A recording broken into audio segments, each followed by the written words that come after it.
Welcome to Spotlight on Korean Studies in K-12 Schooling. I'm Linda Tobash, Senior Advisor for Education at the Korea Society in New York. We're a non-governmental, nonprofit organization devoted to promoting better understanding, awareness, and cooperation between the peoples of the United States and Korea. And I'm delighted that you could join us for this Spotlight session. We have three stellar speakers who are going to be sharing their insights, their tips, their best practices of what they do in their schools. Ballard from the Bronx Charter School for Better Learning will be sharing his ideas and explaining how his school addresses programming at the elementary school level.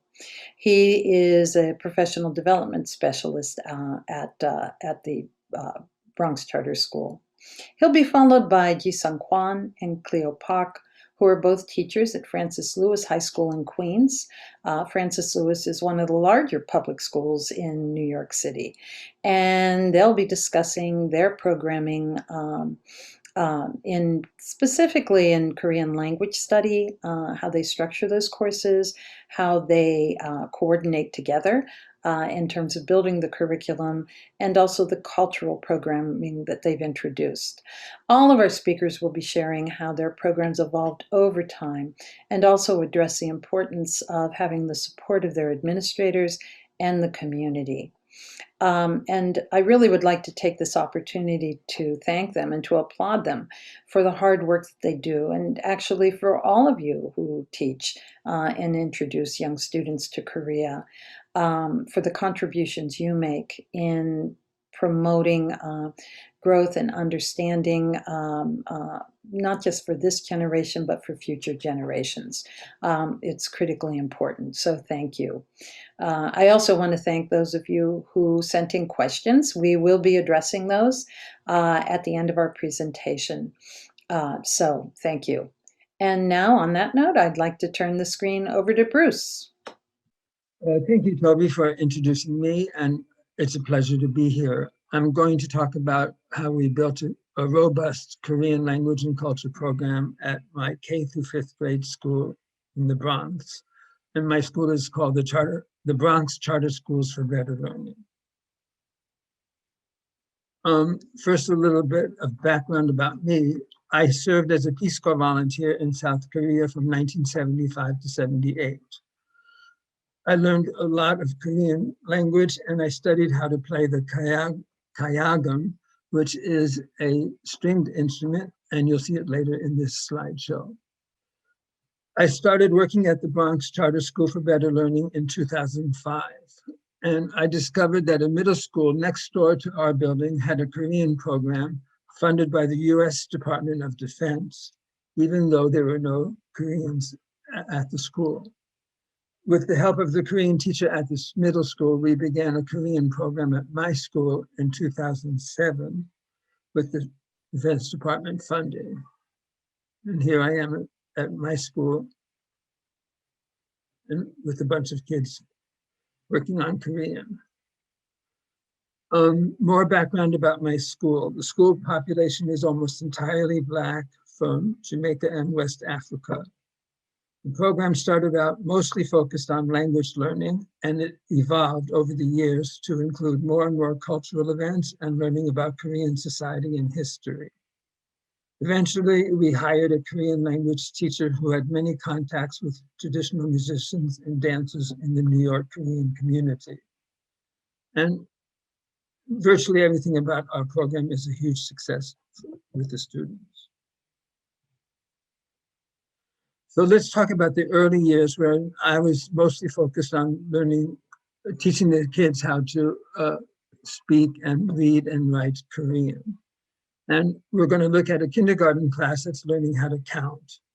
And I need to say something about the methodology. When I was a Peace Corps volunteer, the Peace Corps used a methodology called the silent way to train all of the volunteers to speak and read Korean. And it's called the silent way because the teacher is silent in the back in the classroom. The kids do all the talking. The charter school that I work at is also based on the same pedagogy. So the teachers teach math and teach reading and writing to young kids with a similar techniques. And let's watch what's going on with these kindergarten kids as they learn how to count. So they already know how to count from 1 to 9, and I'm going to write on the flip chart paper the columns 1 to 9, and then 10, 20, 30, etc., up to 90.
So that's the beginning of the lesson. And as the lesson progressed over the next half an hour, I ended up putting up this entire array, which goes up to 9,000. And the challenge for the kids was I would write these numbers in red at the bottom, and I would challenge them to come up and with the pointer, touch the right place on the array and say the correct Korean words. So we're going to watch a boy who is going to work on the bottom number, 2,342. Again.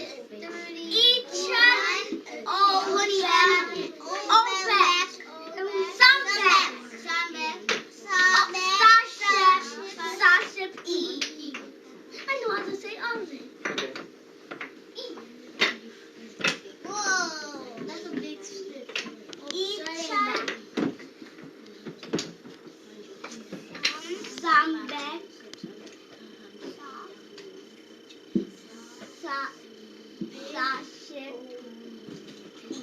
Do it again. Woo!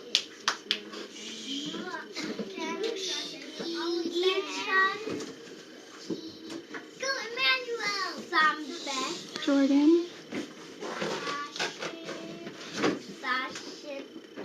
Yeah, Emmanuel. So that's pretty exciting that kindergarten kids are counting in Korean up into the thousands, and they're probably not doing that in English with their math teacher. And in the early years, this is how we got the kids to write. I made it look like what I saw elementary school kids in Korea doing, writing in little boxes, practicing over and over. And we gave them a choice of writing horizontally or vertically, since both options are available in Korea. And the middle school teacher next door was also working with us, and she one day brought the ingredients for kimbap, and she made kimbap for everybody, and it was a huge success.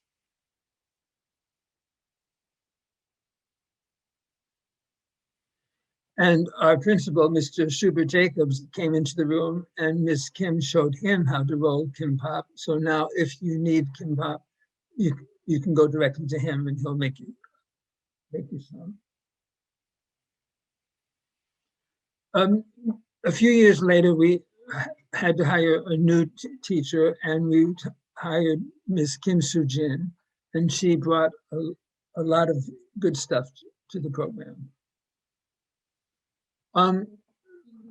Like teaching songs. I had taught the children traditional folk songs, which I would play on my kayagami and they would sing. Here, Miss Kim is teaching them a children's song called Santoki, which means mountain rabbit, and they have to hop around like rabbits and have their ears look like rabbit ears.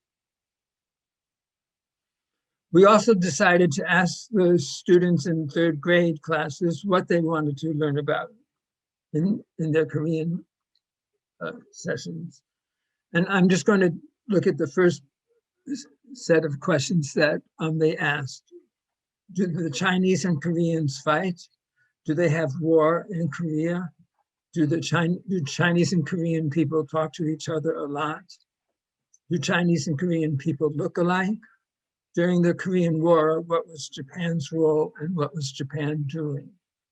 And that last question was a surprise to Ms. Kim and me because we really didn't know how to answer it, and we had to do some research to say what Japan was doing during the Korean War. So this led us to investing a lot of money in books in English about Korean sports, Korean society, Korean food, and it enhanced our program.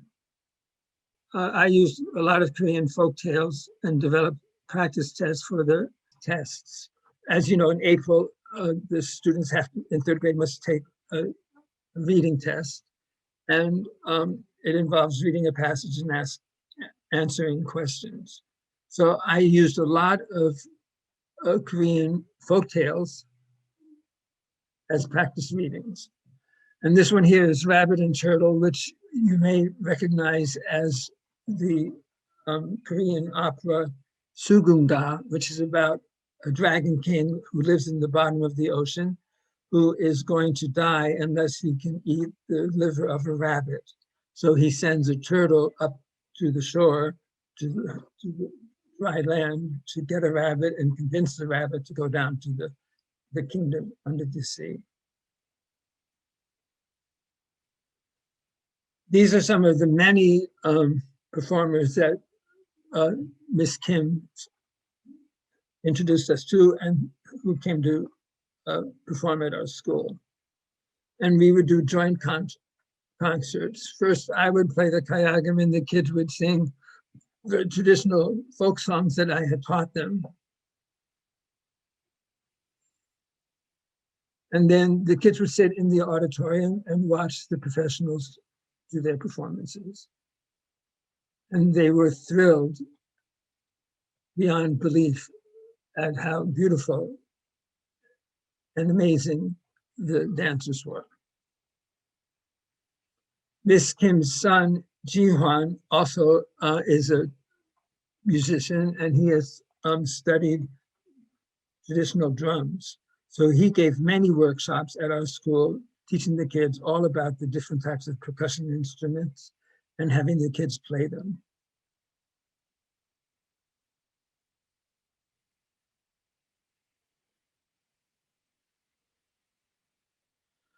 By this time, we were getting money from the Korean consulate, and they specified that we needed to spend at least some of it on a field trip. So every year we take the entire second grade on a field trip to Kumgansan restaurant in Flushing. And they try so many kinds of Korean food. And they try Korean metal chopsticks. And as you can see, they use them okay. Now, another thing we started was holding a Shijo writing contest for third grade students. We defined Shijo as a traditional Korean 3-line poem. Each line has a unique role. Line 1 introduces a situation.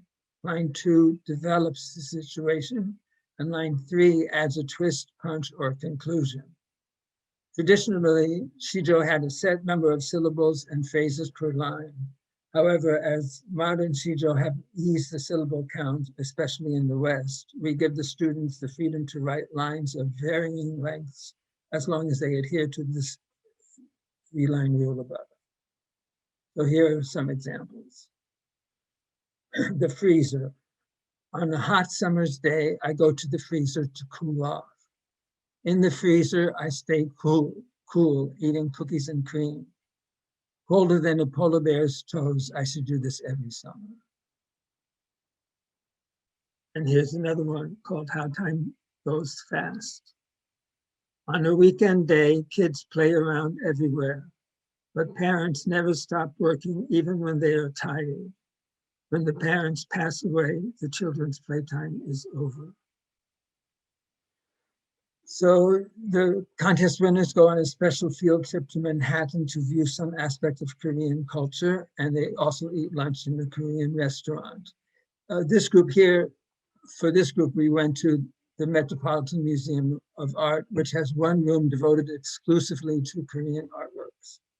And you see, we've given the kids clipboards and paper and worksheets.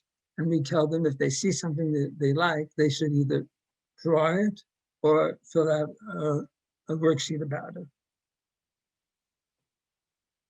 as this boy is doing here. So the title says bird-shaped vessel. The materials are earthenware. What feeling does this piece give you? Impressed. And then he says at the bottom, I gave it a 10 because I thought that it is such a good sculpture, the best I've seen in my entire life.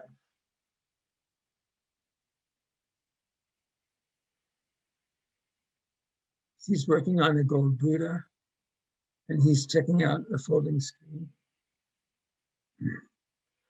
Then we head down to Koreatown, K-Town in Midtown Manhattan, and we eat in a private dining room and have a Korean banquet. And the kids, again, dive right in and enjoy what was offered. And they use the chopsticks, and they finish their bowl of rice, which is so important. Finally, or not finally, but another thing that we've started doing is having a Lunar New Year festival, which is typically 6 activity rooms, and groups of students rotate every 30 minutes from one room to another. Takes the whole morning. In this first room, you see they're playing Ute, which is a popular game at the Lunar New Year. In this room, they're learning how to do chegi-chagi, which is difficult, but they try. In this room, they color traditional masks. And in this room, they read a bilingual folktale. We have many books that are bilingual folktales from Korea. So it's written in English and it's written in Korean. And the students love to hear the English version first and then the Korean version. Or sometimes they say, no, we want to hear the Korean version first and then hear the English. So either way, it's very enjoyable for them. Then there's the chopstick room where you practice picking up cotton balls with your chopsticks. And we have races to see how many cotton balls you can take out of the green tray and put in your tin dish in a timed situation. And another room is where they get to try on all kinds of Korean clothes. And as they're doing that, they practice bowing. For Lunar New Year, typically you bow to your parents, you bow to your grandparents, and your principal and your teachers. And here, the entire 3rd grade is going to bow to Mr. Jacobs, who is sitting there on the left.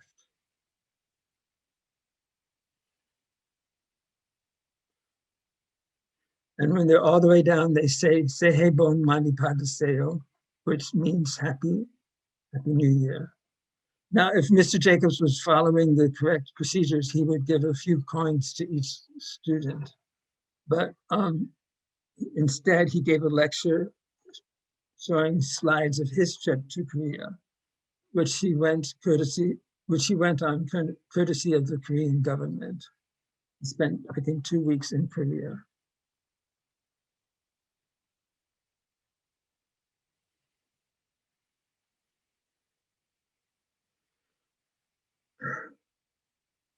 And the last thing now is our kids performing a folk song that I taught them. I'm in the middle of the screen there playing the kayagum.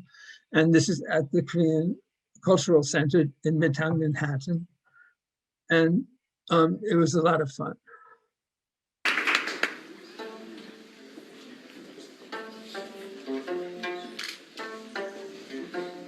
시작. 바람이 분다 바람이 불어 영영 바다에 어서 바람이 분다 어서 졌네 아졌네 금밤이여 애라스러 밤이여 분다 나는 청년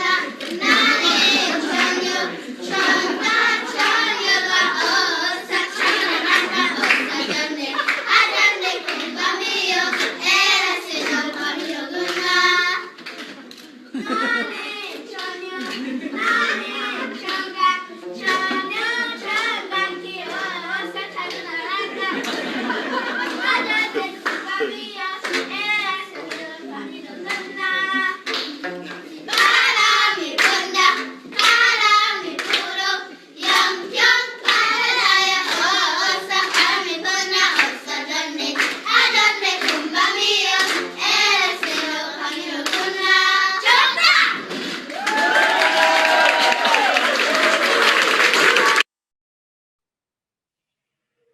So that's the end of my presentation. And I'd like to now turn it over to the speakers from Francis Lewis High School, who are going to tell us about their program at the secondary level.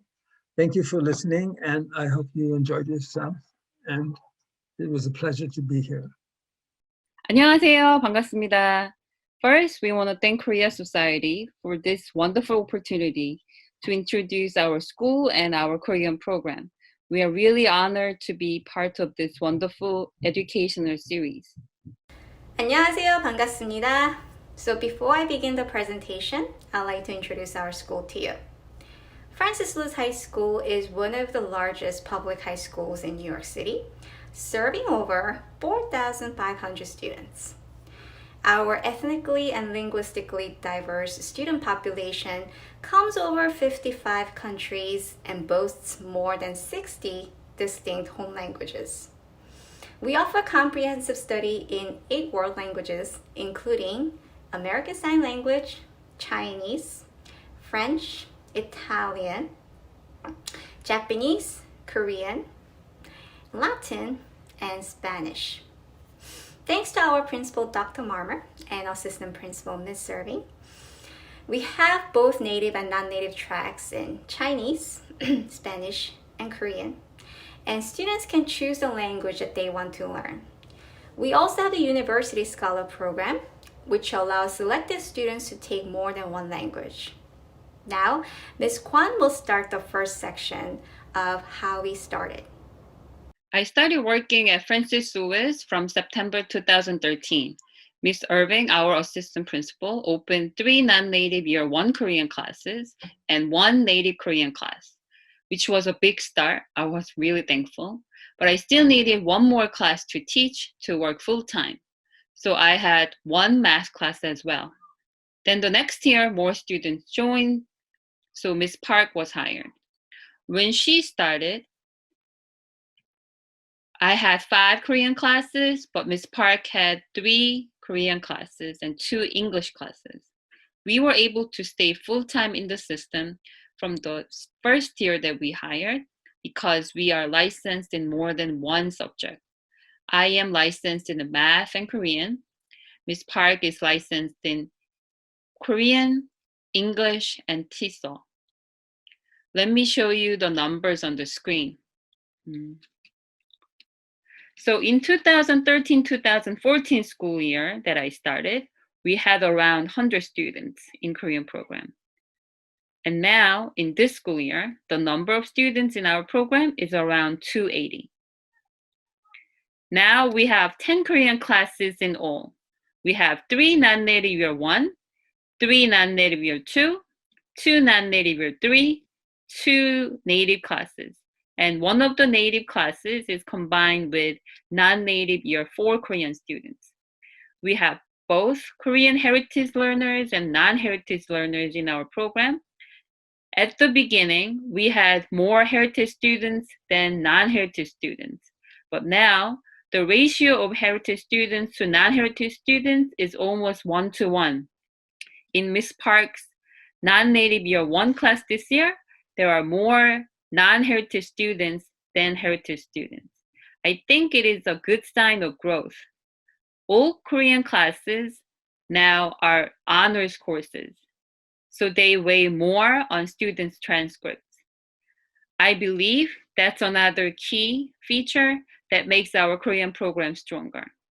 We have been offering many scholarship opportunities and helping students join the National Korean Honor Society. Please get more information about Korean Honor Society from the link that's included in this slide. Ms. Park will share more about how our program is growing. So in this section, we will review how we teach Korean at Francis Lewis High School. So Ms. Kwon and I rarely teach at the same level together since we are on an alternating year schedule. For instance, I am teaching non-native year 1 and year 3 this year. The next year, I'm expected to teach non-native year 2, 4, and all native classes. This way, we get to stay with the same students over the span of 3-4 years and really get to know them. But what becomes really important under this system is aligning the curriculum, instruction, and assessment, basically to make sure we are on the same page. So Ms. Kwon and I created curriculum maps for all classes we teach, and we go through updating them at the end of each academic year. So we use backwards design and project-based learning to create the curriculum together. So students first understand the criteria, standards, and assessments before they're asked to perform them. So I have a sample thematic unit briefly outlined here. We first checked the New York State Learning Standards. In addition to the interpretive, interpersonal, and presentational modes, the committee recently added cultural comparison standards as well. So on this sample, our unit theme is housing. We have a submitted project that will ask students to create a housing brochure for a client who is from Korea. So some daily lessons will include interpreting housing ads from Korea, then identifying what type of housing Koreans usually want and why, and asking for students' own preferences and needs for housing, and then role-playing the client and the realtor to exchange opinions on their housing and neighborhood preferences. In these daily lessons, we don't really use textbooks. We refer to textbooks for setting language goals, but really gather all lesson materials from authentic resources from YouTube and Instagram, for instance. And these resources are gathered based on student needs and interests. As you can guess from these resources, we use Korean as much as possible, following the ACTFL recommendation that learning should take place through the target language in 90% of the classroom time. So in this How We Aim Higher section, I'll explain how we created Year 4 Korean program in our school. So generally speaking, students take Korean for 3 years, then they take the New York City LOTE exam, which stands for Languages Other Than English. In other languages, after students take the LOTE test, they can transition to AP Chinese or AP Japanese, for instance. But since there's no AP Korean, we aim for the New York State Biliteracy CO program to create the 4th year sequence. And we were introduced to the program through one of the workshops hosted by Katani, which is the Korean American Teacher Association of New York. An initial challenge we faced was student enrollment, with only non-native students voluntarily opting in to take the 4th year class it would have been difficult to predict or expect a constant demand for the course. Fortunately, we received tremendous support from our assistant principal, Ms. Irving. So she programmed the course to include not only non-native students, but also the heritage native speakers. And since we already have many Korean students in our school, this initial challenge is no longer considered an issue. And we really believe that our Year 4 class could not have been created on our own. So we would like to take this opportunity to thank our assistant principal, Ms. Irving, and our principal, Dr. Marmer, and our wonderful Francis Lewis High School community for support.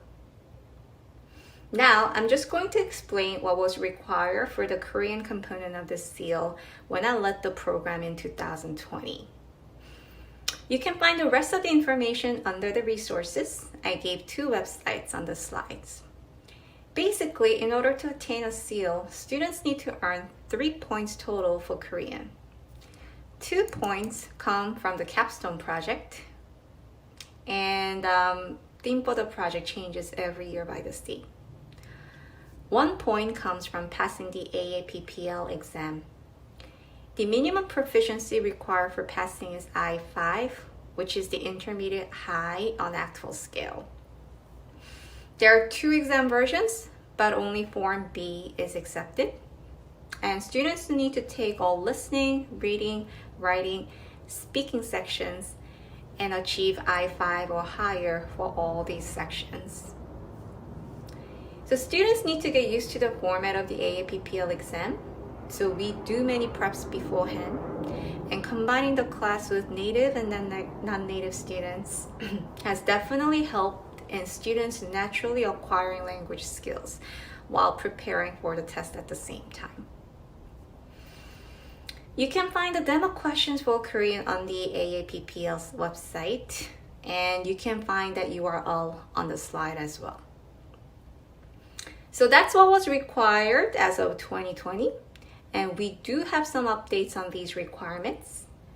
Ms. Kwon is teaching Year 4 Korean this year, and she was informed that this AAPPL requirement got removed and is replaced with the completion of Checkpoint C level oral language course, which is the Year 4 Korean class itself. We're not sure whether this change is just for this year due to the pandemic, so I would advise you to check in with the state officials if you like more information. And now, Ms. Kwon will close off our presentation with how we collaborate. Ms. Park and I are doing our best for our students to not only learn the Korean language, but also to experience the Korean culture firsthand. We celebrate traditional Korean holidays together. Lunar New Year is the biggest annual event. Students prepare different stations to share what they have learned about New Year traditions with each other and faculty. Ms. Irving, our assistant principal, suggested to start this event during my first year, so I worked with one of the Chinese teachers, Ms. Lin. Now, all Asian language teachers work together, so we engage more than 1,000 students in our annual Lunar New Year celebration. Through this event, students compare and contrast the Korean culture with other cultures and contribute to a school-wide culture of mutual respect, understanding, and appreciation. We have worked with Spanish and Latin teacher, Ms. Gutierrez also. Let me show you some pictures. The students learn how to make gangjong with our parent volunteers. They made traditional kite. They showed how to wear hanbok. They learned how to write some Japanese letters. This is one of our Chinese stations. This is one of our Japanese stations. The picture on the left, we have Dr. Marmer, our principal, learning Gosto, Korean traditional game.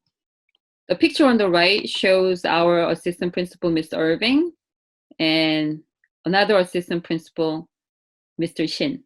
This is a group picture that we took when New York Chitade came to our school as a part of Lunar New Year celebration, you see Chinese and Korean teachers, as well as Spanish and Italian teachers. We also collaborate with other Korean language teachers. We had a Lunar New Year celebration with East-West School of International Studies as a school trip. We had so much fun playing traditional games, making rice cake with our parent volunteers, and eating tteokguk together. In January 2020, Mr. Lee from Bayside High School and Ms. Kim from East-West School of International Studies and Ms. Park and I held a speech contest together with the help of Korean Education Center of New York. In addition, we connect our students with greater community as much as possible. We had many guest speakers like Timothy Ha, president and founder of Team Ha's on architecture and engineering farm, and Mr. Sang Hyun-song, the former president of the International Criminal Court, under the title of Build Your Dream. We had American diplomats who are learning Korean. We brought our students to Korean exhibits at Metropolitan Museum, Off-Broadway show, and traditional performances at Flushing Town Hall, and Korea Society's cultural event. Sometimes Korean traditional performance groups came to our school auditorium and shared their music and dance with our students. In addition, Dongchan International High School students visited our school from Korea as part of their trip. Students share cultural differences and similarities in Korean and American schools with each other. This is a group photo that we took together. As you could see from our presentation today, creating a collaborative and supportive environment is the key to the success of Korean programs. Connect with administrators and other language teachers in the school. Korean teachers in the same region, as well as regional associations like Katani and KTA and AATK, and share resources, expertise, and ideas to grow together. Korean Education Center and Korean Cultural Center in your area will be very helpful too. These are the contact information of regional associations that I mentioned. Thank you so much. The information that you've shared about your programs, your description of your approaches, your insights, your tips, your best practices, it's all really just been wonderful. So thank you so much. And I also want to thank those of you who pre-registered and submitted questions to us. We've compiled your questions and we're going to launch into those right now. So one of our participants asked, given the diversity of experiences for the Korean diaspora, what do you think about providing a unified but flexible curriculum framework, especially given the limited class time that we have with our students? So for our curriculum, Ms. Park and I, we develop curriculums together. It doesn't mean we teach the exactly same thing. It just means that we put our common goals together and we bring our students to the goal in our own way. And also the thematic unit that we are using is giving us a lot of flexibility so students can express their ideas in their own proficiency level. For example, let's say students are talking about their favorite thing. Novice level students can express their ideas with a couple of sentences, simple sentences. But intermediate students can talk about the same topic in a couple of paragraphs. So we just make sure students understand each other by using lots of visuals. So students can see what each others are doing. Thank you. Did anybody want to add anything? No? Just to add more to it, since our summative assessment is based on projects, students can choose the topics they want within the theme. So if we're doing housing for the overarching theme, for instance, and they're asked to produce like a housing brochure, then they can really choose within that big theme of housing, they can choose to promote an apartment building or private house, for instance, based on their interests and needs. Okay, thank you. And so our second question that we have is a question that pertains to sort of the language programs. And the question is, are these programs considered dual language programs or transitional bilingual education programs? And why did the programs choose one model over the other? In other words, what are the pros and cons of the models that were selected for Korean bilingual education at the high school level? And Kleio, I'm going to have you lead us off on this one. Thank you. I believe our Korean language program is neither dual language nor a transitional bilingual education program. I was actually in a bilingual education program when I was in high school, and I graduated from Francis Lewis High School. So I learned biology in Korean first, and then they had materials translated in English. So bilingual education, in my understanding, is geared towards English language learners. And we don't have the bilingual program in our school for Korean, since there are not that many students directly coming from Korea at high school level nowadays. So as a student who took the bilingual program, I would say that it was easier for me to digest the content in my first language, but I found that it would take longer for me to really get used to explaining the concepts in English. Also, I've seen dual language programs in elementary schools where literacy and content instruction are offered in 2 languages. But we teach Korean as a foreign language, just like how Spanish is offered in many American schools as a separate language class for liberal arts requirements. So students learn about the language and culture of Korea itself, rather than using Korean as a vehicle to understand other content knowledge, such as math or science. And the majority of students taking our non-native Korean track are English speakers.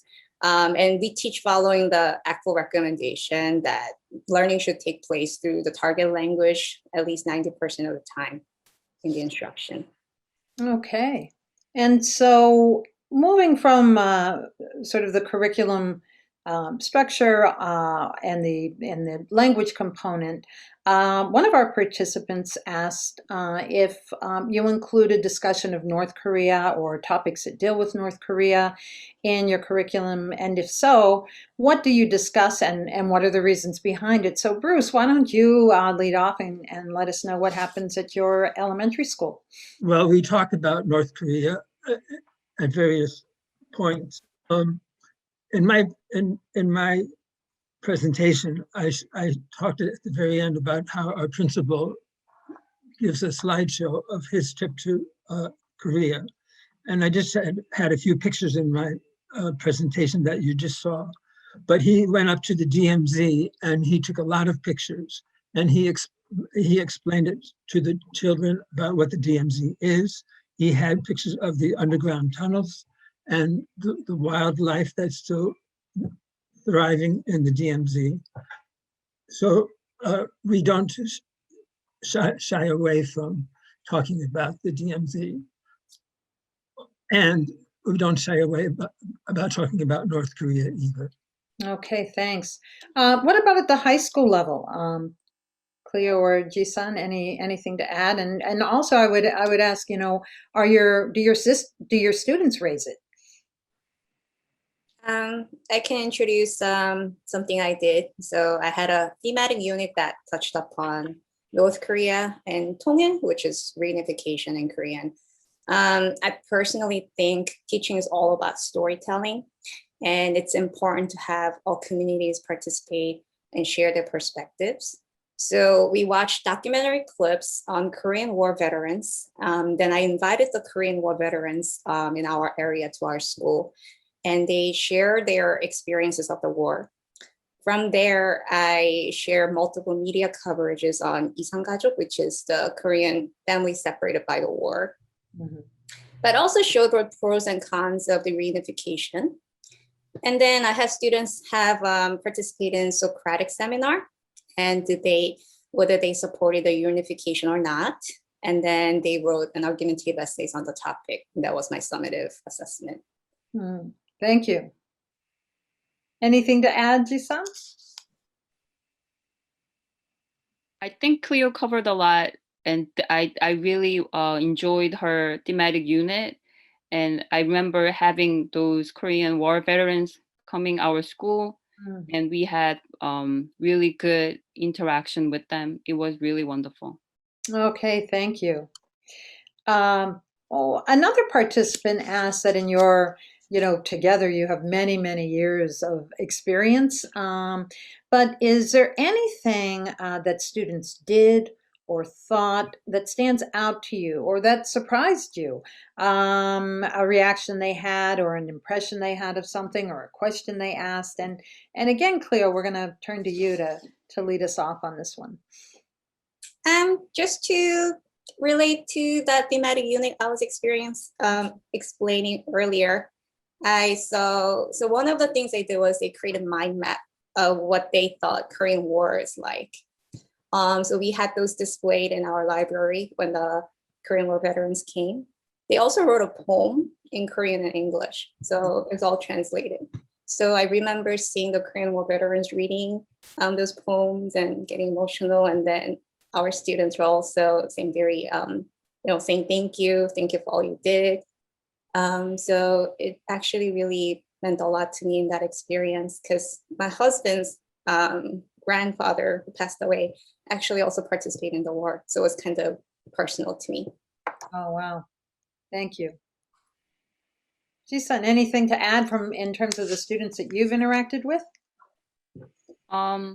As I mentioned during my presentation, I have introduced a couple of Korean Americans who are making positive impacts in the US.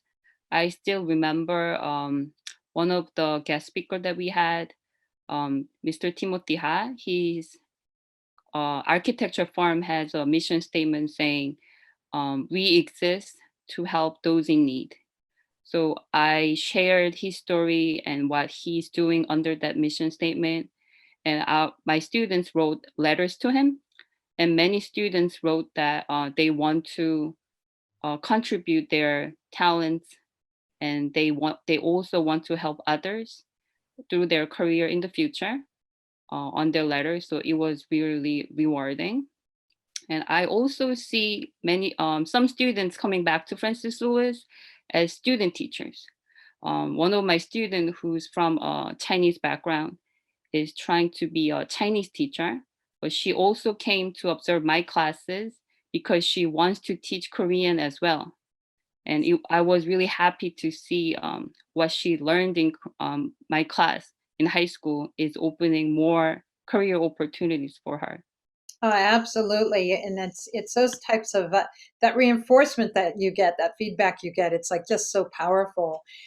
Bruce, one of the things that really struck me and stood out at me is when you were talking about the questions that your third graders raised, and they seem to have sort of an intuitive sense of the region and the sort of some of the dynamics at play with the questions about the Chinese and the Koreans, and do Koreans go to war, and what's the relationship with Chinese, and that question about what was Japan doing during the Korean War, which is, it stumped me. It's like, what were they doing? But are there other things that stand out with your students? I mean, they're great performers and seem to take to it very, very well. And they drum, they dance. So I'm sure you have many examples. But if you want to share some of those with us. Yeah, I mentioned it. I mentioned in my talk that we have had many performances of professional Korean dancers, and there may be a couple of hundred kids in the audience, and when the Korean dancers are moving around like this and doing whatever they do, so many kids in the audience were going like this back and forth too. It was like a big group dance, and that completely surprised me, and it happens again and again. And also, every year we have the Shijo contest, and the kids write stunning. Some of the kids, the winning poems are stunning. I'm sorry I was only able to show you 2 in my presentation, but it's quite remarkable how deep their poetry is. And we, before we have them write, we show them translations of traditional Shijo written by some of the best Shijo writers in Korea. And they enjoy reading that, and then they use that as a springboard to write their own poetry. Yeah, and the 2 that you shared with us were really, really powerful. So thank you for doing that. Another question we have, and I'm going to direct this one to Jisun, is with all the things that you've done and incorporated, and what's still on your wish list to do? So I think it's more like the system itself in the New York City. I see some students are choosing to learn Spanish at high school just because they learned it in middle school. I believe if we offer more diverse languages in middle school, students will open their eyes to other opportunities in high school. So that's just something I wish to have in our system. Okay. Anybody want to add anything? Just also, it helps to have AP Korean track, I guess, because it transitions nicely. And I know some students switch out because they want to take AP Spanish, for instance, when they're taking 2 languages in our school for the University Scholar Program. So it's a long shot, but when it's made, it'll be really a wonderful opportunity. Oh, I agree. And Bruce, what about you at the elementary school level?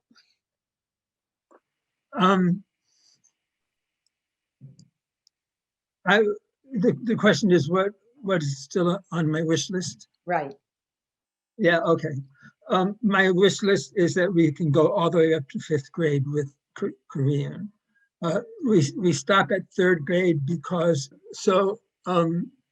all students in New York State have to take a statewide exam in 3rd, 4th, and 5th grade. And the score that they get will influence whether they can get into a good middle school or a not good middle school. And we want our kids to go to the best middle schools. So consequently, we don't offer Korean in 4th and 5th grade. And I wish we did.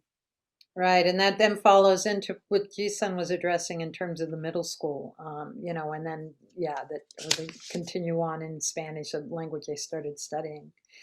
So our final question, and Bruce, I'm going to lead off with you again. Even though you have the wish list that it will expand to, up through 5th grade, what do you like most about your program?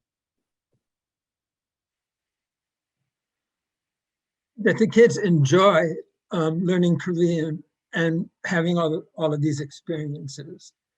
And I know when we first started the program, there were some people who were saying, why are kids in the Bronx learning about Korea and the Korean language? And it seemed like it didn't make any sense.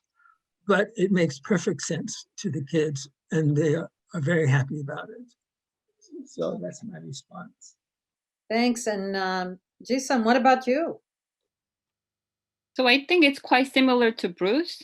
I like that I can work with students who want to learn Korean language and culture.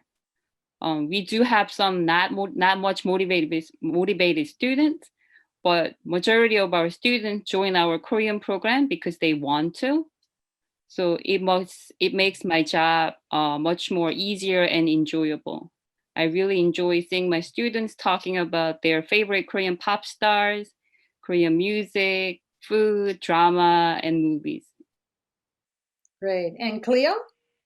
I love that I get to talk about things I love every day with my own interests and just sharing with students, because it's all about storytelling for me too. And I'm really into BTS, and whenever I introduce BTS songs or something from what BTS did in one of the clips, my students get excited. And I think it transmits and really makes a deep connection between my students and myself, because I do get to see them 3-4 years straight.